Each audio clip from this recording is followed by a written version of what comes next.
Hi everyone! I hope you're having an awesome start to your day so far. Today we are taking a look at section 6.6. And 6.6, if you look on your calendar, 6.6 is the properties of exponents. Now just section 6.6 has 6 different rules. Okay, so that's kind of a lot. What I like to do in the classroom is I like to break it apart into 3 different days. And the first day I like to cover the first 3 properties. The second day, the second set of 3 properties. And then finally on the third day is we usually play a little game in class just to practice, which unfortunately in this case is just going to be more like a worksheet practice. So let's go ahead and get started with part 1.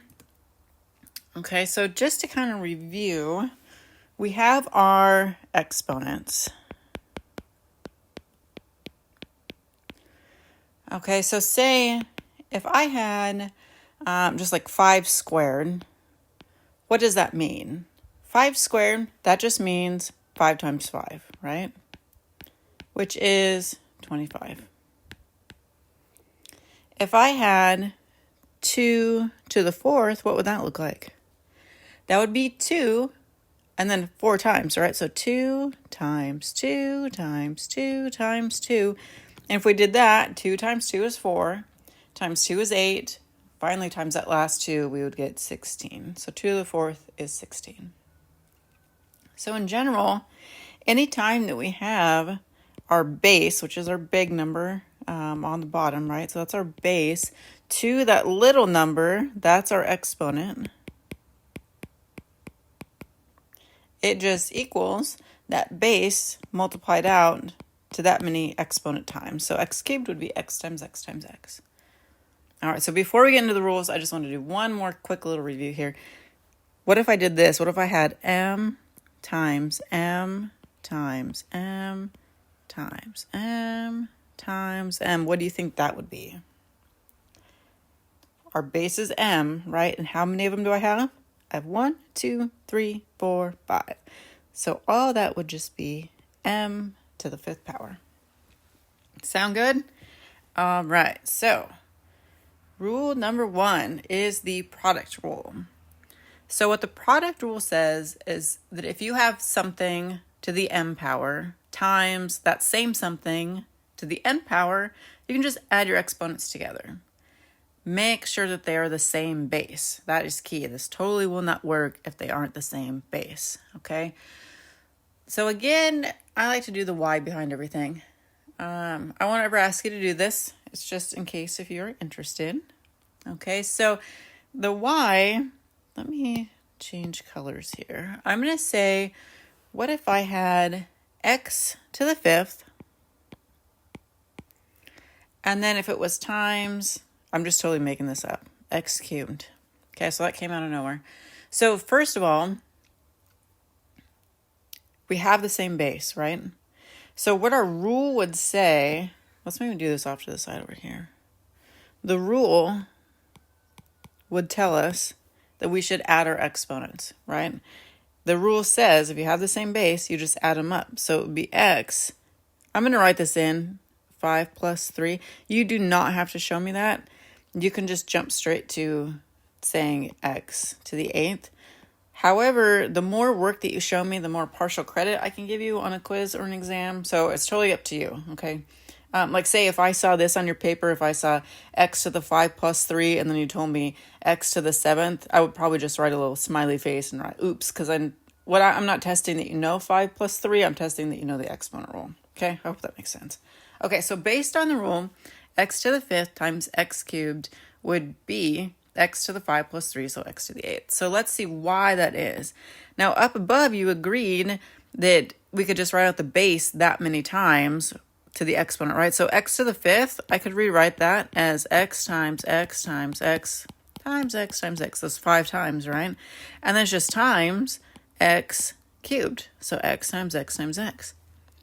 Now remember up above when we had all those m's written out, everybody got, right, that it was m to the 5th because you just count out the 1, 2, 3, 4, 5.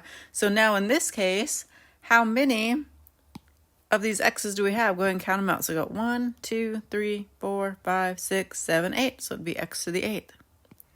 And so here you can see the y. The formula is just a shortcut. Okay, so they both come out to x to the 8th. Pretty cool, right? All right, so now I'm going to show you I'm going to have you do 3 of them.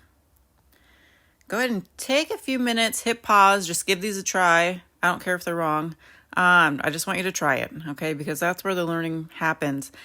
I want to warn you, though, in that middle example where it's got the quantity r plus m to the 5th and then to the 6th, do not go crazy on me and start multiplying everything out, all right? Just think of what would that base be, okay? So that's the hint. So right now, go ahead, hit pause, and come back when you're ready. Okay, hopefully you've had a chance to work these out. So in this first one, what did you get for that one? A lot of people tell me x to the 11th because what they forget is that there is a little hidden 1 here, right?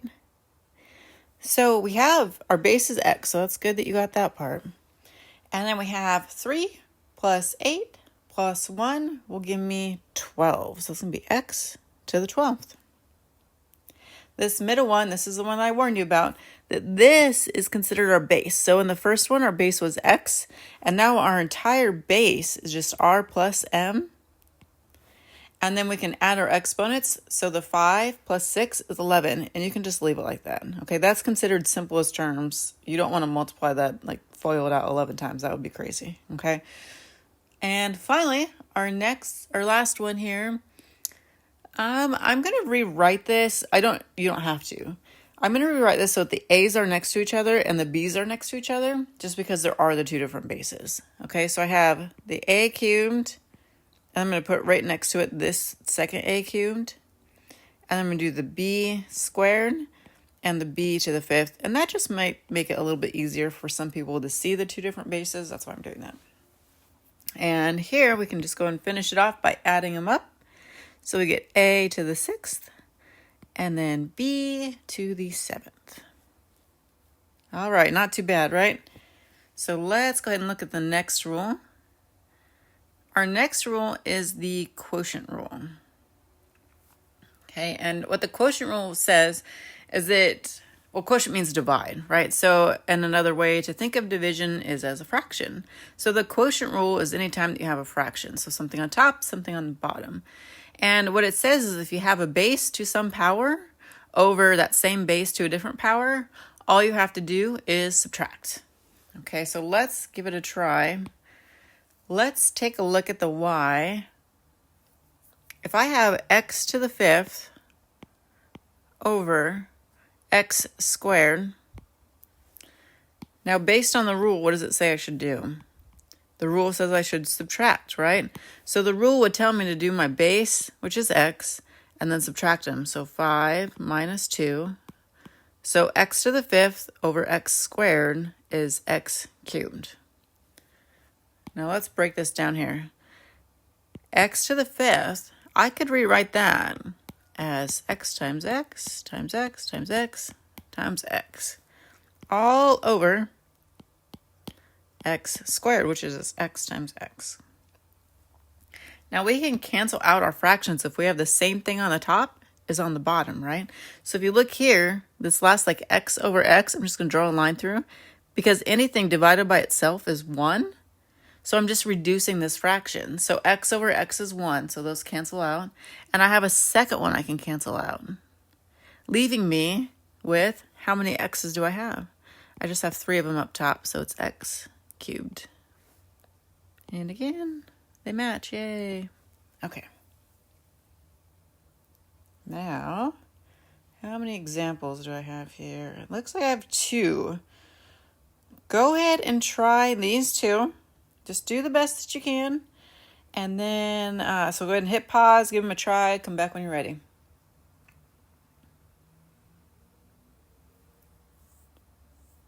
All right, so my base in this first one, what do you think the base is? The base is this entire 5a. So it is 5a Oh, you know what? I wrote that one down wrong. Oh, no. Let's go back. Sorry. I was thinking that looked weird. Let's do this. 12 and 4 like that. Hopefully that makes more sense. I hope you didn't spend too much time trying that one. I'm so sorry. Let's go 5a, and this should look way better, right? So there's that clear base. Take those exponents. 12 minus the 4 would give me 8. If you want to hit pause and try to finish it off, you can, or you can just kind of follow along. Just going to pop this guy in. 5 to the 8th, a to the 8th. And on my calculator, I just did 5 and then that little caret to the 8, and I got this huge number. 3, 9, 0, 6, 2, 5, a to the 8th. You know what? I feel so bad for writing that first one down wrong. I'm just going to do it real quick off to the side. So I think what I had 5a, and then I left the exponent in here. So this is just for those of you that are just wondering if you got it right, okay? Because I'm assuming that you're kind of wondering. So in this case, this is why it looked weird, is the parentheses don't matter at all, right?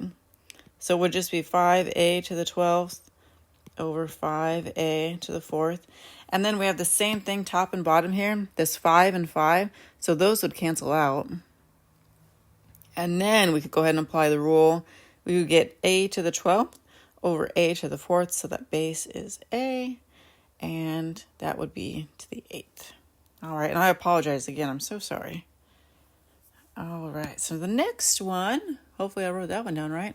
The first thing I'm going to do is I'm going to reduce this 4 over 6. So 2 goes into 4 2 times, and 2 goes into 6 3 times. So we have 2/3. We can write it like this. We can write 2/3, and then just subtract the base of the piece. So we have p is our base, and we have 5 minus that 2. Let me underline these. 5 minus 2. So I'm looking at those guys is 3. And then q, don't forget there's a little 1. The 7 minus 1, I would get 6. And another way to write this, so some people write it like that, and that's totally cool.